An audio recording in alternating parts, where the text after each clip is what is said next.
Anak ka ng... Anak ng ano? Anak kita. Namiss ko to ah. Si Lara ang na-miss mo.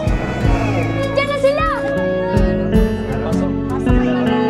Nung nag-abroad ka nung 2019, Nakita namin kung paano nagdusa ang anak namin. Ikaw yung nakipag-break sa akin bago ako pumunta ng abroad. Sorry na. Nung nagsisimula ka pa lang sa pagbabanda mo, hindi ko matanggap na may iba ka ng mundo. Hindi na kita pakakawalan. Huwag kang bibitiw. Ako. Diabetic seizure daw. Itong si Mrs. Lau, nakilala mo sa ospital? Oo. yung asawa ko nangangailangan ng private nurse. Lara, ayos lang ba sa nanay mo na lumuwas ka na Maynila? Basta raw buong loob ko. Hala. Ito ang ating engagement ring. Wala nga lang tong bato, pero totoong ginto to.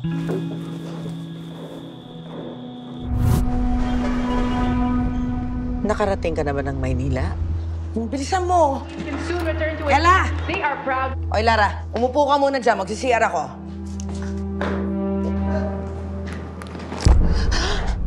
Darling!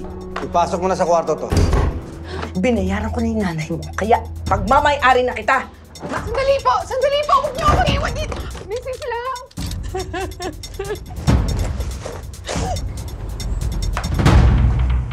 Kumain ka. Tumawag na po ba si Lara sa inyo? Kasi sinubukan ko siyang tawagan pero nakapatay na yung telepono niya. Kapag hinusaya mo talaga yung trabaho mo, pwede kang kumita ng lagpas 100,000. Hindi ako makakapayag sa gusto niyo! Sumunod ka na lang kung ayaw mo masaktan ka! Magbantay ka na lang dito. Sir. Sir, drugs. Arestado ka. Ay! Hindi naman siya lumalaban eh! Wala naman siyang baril! Miss Lara Ann Panganiban? Opo. I'm Attorney Edwin Torrecampo. Ako yung na-assign para ipagtanggol ka. May request sana ako. Ako lang ba kung huwag mo na ako ipupo? Lara, I love you. I love you too. Naniniwala kami ng nanay mo na makalalaya ka. Thank you. Joseph! Itong abogado ko. Good to be you. Nice to meet you. Naniligaw sa'yo yan.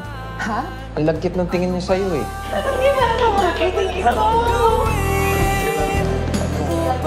Alam ko kung ano yung ginagawa ninyo. Nakahanap kayo ng bagong mamanugangin. Ito. Wala yan!